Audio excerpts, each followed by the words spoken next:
नमस्कार मित्रांनो, एका नवीन व्हिडिओमध्ये आपलं सगळ्यांचं स्वागत आहे आपल्या चॅनलवरती. तर मित्रांनो, आज मी तुम्हाला दाखवणार आहे बघा की एका झाडाला 600 शेंगा कोणती साहेबीण आहे आणि कोणती नाही ते आजच्या व्हिडिओमध्ये आपण पाहणार आहे.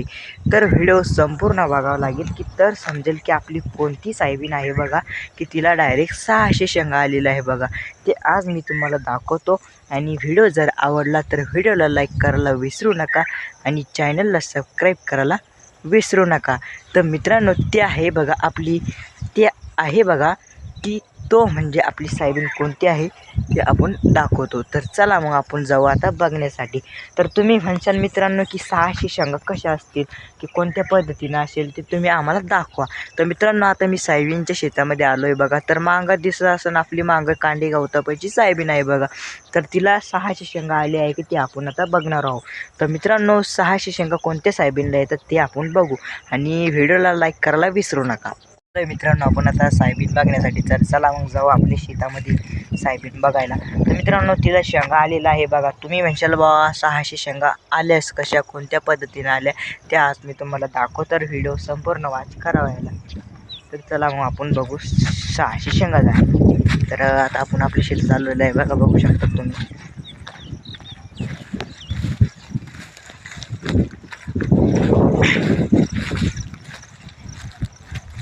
तर हे बघू शकतात मित्रांनो, आपण आता आपल्या जी साहेबींचं शेत आहे का बघा तिथं आलेलो आहे. तर तुम्ही म्हणशाल बघा याला 600 शेंगा आहे का. तर मित्रांनो, ही साहेबीण आहे बघा. तर हिला बघा आमच्या साहेबीने समजा एक एक झाडाला समजा तरी असू शकते शेंगा असू शकते समजा. तरी पण तुम्ही म्हणशाल किती तर आमच्या झाडाला एका झाडाला समजा तरी 200 शेंगा आहे. तर मग तुम्ही म्हणशाल 200 शेंगा आणि मी म्हणतो 600 शेंगा. पण मित्रांनो, असं आहे की साहेबीण वेगळी आहे बघा आणि आमच्याकडे जी साहेबीण पेरलेली आहे तिला आहे बघा 200 शेंगा. तर बघू शकता तुम्ही. आणि काही झाडाला 300 येईल आहे. तर आमच्या ज्या शेतातील साहेबींच्या शेंगा आहे का बघा, काही याला 200 काही याला 300 असे आलेलं आहे. मग तुम्ही म्हणशाल बा 200 300. तर मग ही साहेबीण आहे बघा. तर ही साहेबीण अशी आहे बघा की हिला डायरेक्ट तर मित्रांनो 100च्या खाली शेंगा राहत नाही. तर बघू शकता तुम्हाला. माझ्याकडे आता तुम्हाला नाव सांगतो बघा मी तिचं. म्हणजे ही साहेबीण अशी आहे बघा मित्रांनो, तिला डायरेक्ट 100च्या वर शेंगा असतात. 200 नाही तर 300 तुम्हाला तर दाखवलं. तर ह्या साहेबीणला बघू शकता तुम्ही डायरेक्ट 300 शेंगा एका झाडाला आहे आणि काही याला 100 शेंगा आहे. तर अशा आपली हेच झाड आहे बघा. आणि तिला आम्ही खताचं कोणतं वापर केला ते तुम्हाला सांगतो. तर व्हिडिओ संपूर्ण बघायला लागेल तर समजेल.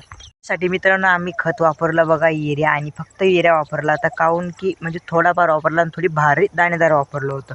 आणि दाणेदारानं ते वापरत असताना मित्रांनो की जे आपण साहेबींना विर्या टाकतो का, विर्यानं नुसती साहेबीन डापाळी चालते बघा. डापाळल्याच्या नंतर मग ते डापाळल्यानंतर त्याला लाग कमी लागतो. मग आम्ही काय केलं, नुसतं विर्याने टाकलं, फक्त दाणेदार टाकला, विर्या टाकलाच नाही. तर साहेबींना असा रिझल्ट दिला बघा की 100 200पर्यंत शेंगा मस्त निघल्या. आणि आता आम्हाला साहेबीण किती झाली बघा 1 एकरामध्ये. तर आम्हाला 1 एकरामध्ये साहेबीण झाली आहे बघा तरी पण 25 कट्टे. तर बघू शकतो तुम्ही कशी झाली आहे ते चांगली कमेंट करून सांगा. आणि आमची साहेबीण जर आवडली तर व्हिडिओला लाईक करायला विसरू नका आणि चॅनलला सबस्क्राईब करून जा मित्रांनो, व्हिडिओवरती जर आला असेल तर. तर मित्रांनो, अशी आपली साहेबीणला शेंगा आलेली आहे. तर तुम्हाला दाखवतो तरी पण एकदा एकाच झाडामध्ये बघू शकता. तर तुम्ही कसे शेंगा आलेले आहे बघा एक झाड यायला डायरेक्ट 100 शेंगा 150 शेंगा आमच्या झाडाला आलेल्या आहे बघा. बघू शकता तुम्ही किती शेंगा आलेल्या आहे.